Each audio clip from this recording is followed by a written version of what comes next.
Assalamualaikum warahmatullahi wabarakatuh. Halo semuanya, kembali lagi bersama saya Jauzan Iva. Nah, pada video kali ini kita akan melanjutkan bab 2 dari bab MTCNA, yaitu about router OS ya teman-teman. Nah, pada video kali ini kita ada 3 materi ya teman-teman, yaitu materi yang pertama router OS dan router boot, yang materi yang kedua yaitu router OS fitur atau fitur dari router OS, kemudian nama, tipe, arsitektur tentang router boot ya teman-teman. Nah, langsung saja kita masuk ke materi yang pertama, yaitu router OS dan router boot. Nah, di sini ada mikrotik router OS. Nah, seperti pada video yang sebelumnya, saya sudah pernah menjelaskan bahwa mikrotik itu terbagi menjadi 2 jenis ya teman-teman, yaitu mikrotik software dan hardware.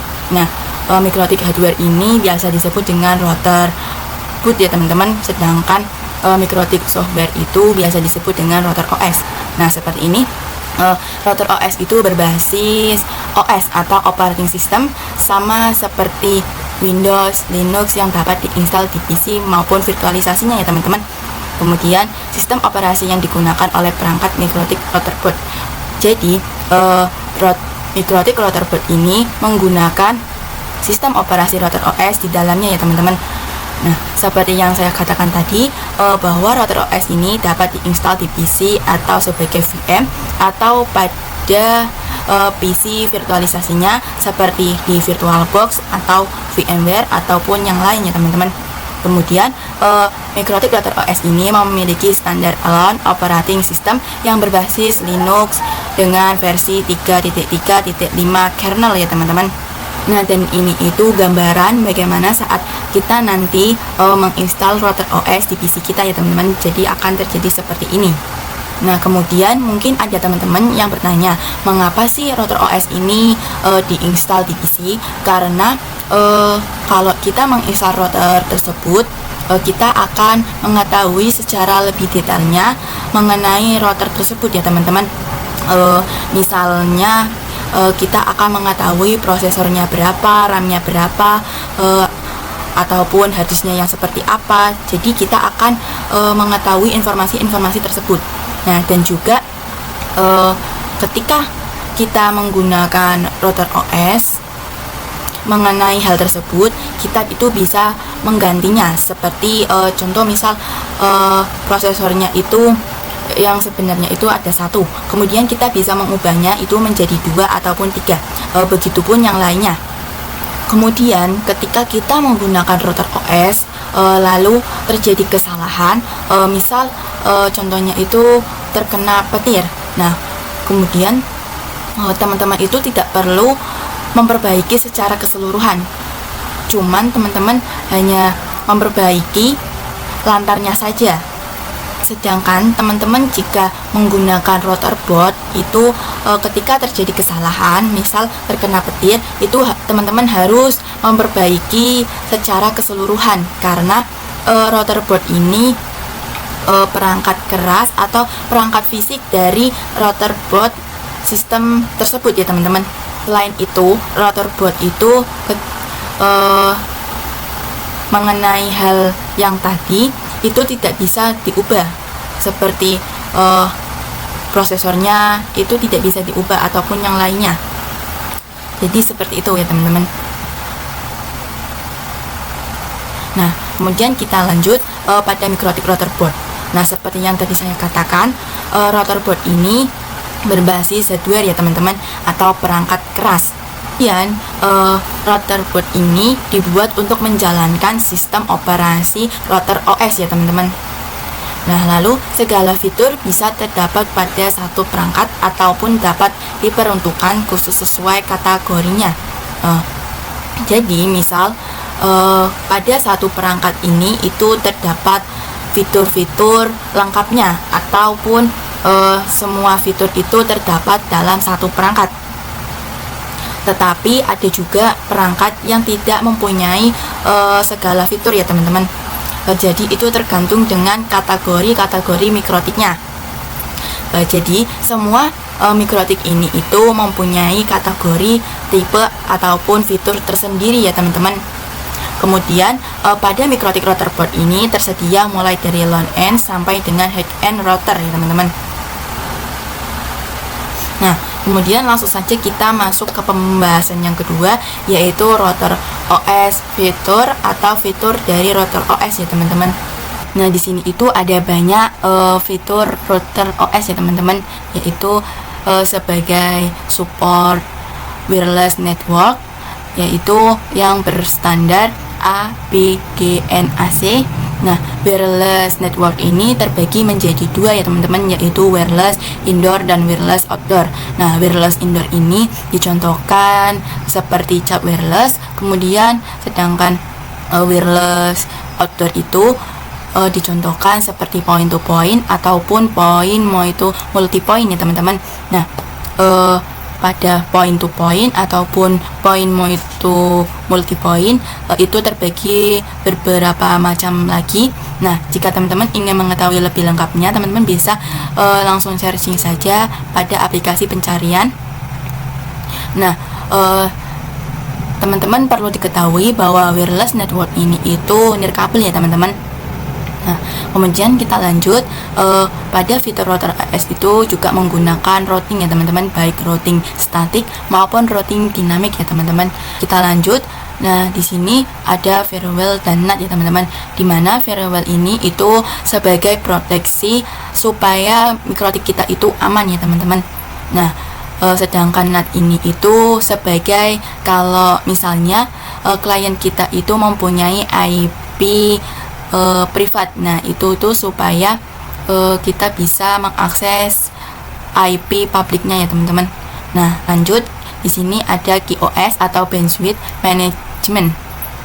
Nah, mikrotik kita itu diatur dengan bandwidth management ini ya teman-teman.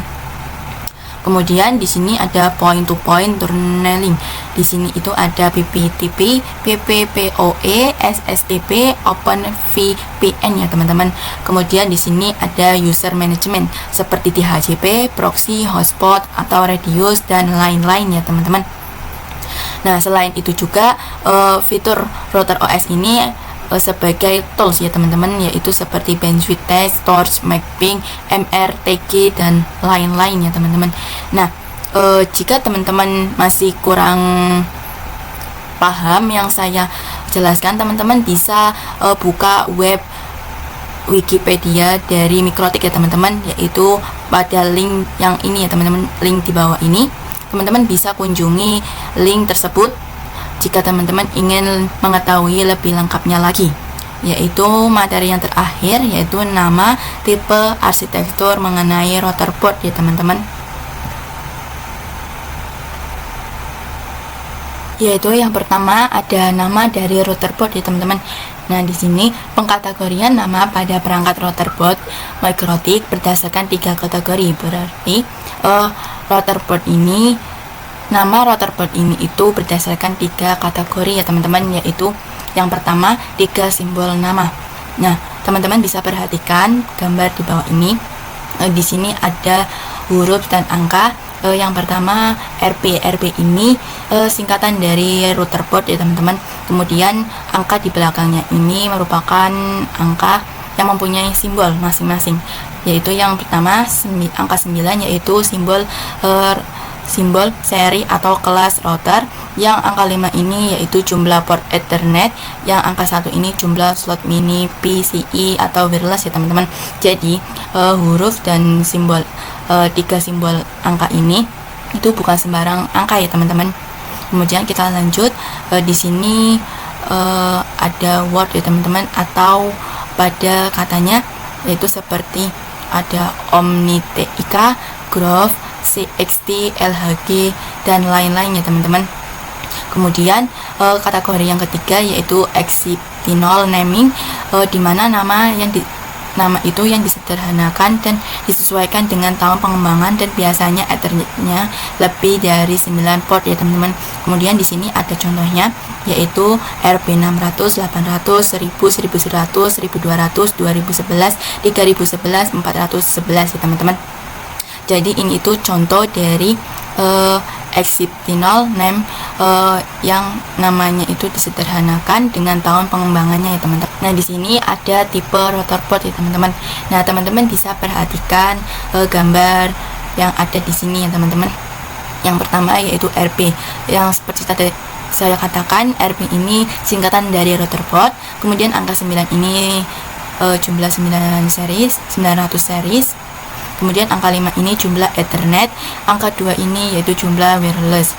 Kemudian kode UI yaitu fitur board. Kemudian 5AC2ND ini kode fitur wireless. Kemudian yang PC ini kode jenis casing ya teman-teman. Nah selain kode-kode yang ada di gambar ini, ada juga kode lain pada rotor board ya teman-teman, yaitu ada kode U yaitu untuk support port USB, kode A yaitu untuk memori lebih tinggi dan level lisensi lebih tinggi. Kemudian kode H itu untuk more powerful CPU, dan ada yang juga yang lain ya teman-teman. Kemudian di sini juga ada kode TC Tower Vertical Cache ya teman-teman. Ini nggak tahu kenapa pas di ini nggak muncul, jadi di sini saja ya teman-teman. Selain kode ini selain kode ini ada juga kode yang lain ya teman-teman, seperti ini. Kemudian pada kode TC jenis casing ini itu menggunakan kode vertical cache ya teman-teman, yang TC ini. Nah kemudian jika teman-teman masih kurang puas dengan pembahasan dari saya, teman-teman bisa mengunjungi Wikipedia dari mikrotiknya ya teman-teman, yaitu link yang ada di bawah ini. Teman-teman bisa melihat atau mencari tahu lebih lengkap lagi dari link di bawah ini. Di sini ada arsitektur rotor board. Nah, di mana arsitektur rotor board ini dibedakan berdasarkan jenis dan kinerja prosesor. Nah, jadi misal kalau rotor board 1 dan rotor board itu memiliki jenis dan tipe yang berbeda, itu maka pasti arsitekturnya juga bisa berbeda ya teman-teman. Karena arsitektur itu berbeda, mungkin bisa juga software atau OS ini ikut berbeda ya teman-teman. Nah lanjut, di sini jika teman-teman ingin melihat arsitektur mikrotik itu lebih lengkap lagi, teman-teman bisa kunjungi link www.mikrotik.com/download ya teman-teman. Teman-teman bisa kunjungi link tersebut agar teman-teman bisa lebih mengetahui lebih jelas dan lengkapnya lagi ya teman-teman. Kemudian di sini ada gambar contohnya, yaitu seperti MIPSPI, SMIPS, TILI, PPC, dan ada yang lainnya lagi ya teman-teman. Masih ada banyak lagi. Nah, saya tegaskan lagi, jika teman-teman ingin mengetahui arsitektur lebih lengkap lagi, teman-teman bisa kunjungi link yang ada di bawah ini. Nah, mungkin pembahasan bab kedua ini hanya itu saja. Terima kasih. Wassalamualaikum warahmatullahi wabarakatuh. Bye-bye semuanya.